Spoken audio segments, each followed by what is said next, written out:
बाळा, आमचीच आठवण काढत होतास ना, त्यामुळेच तर आम्ही प्रकट झालो. अरे मायबाप मानतोस ना आम्हाला, मग तुला पैशांची गरज असताना सांगायचं ना. कोणापुढेही हात पसरू नकोस. लोक 2-4 हजारांची मदत करतीलही, पण तुझ्या मागे सर्वांना तुझी मजबुरी हसत सांगतील.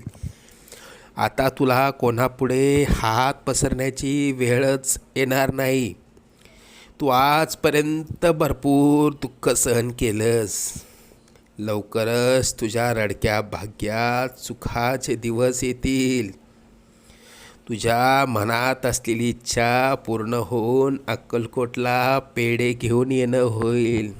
येशील ना आम्हाला भेटायला अक्कलकोटला? सगळं मनासा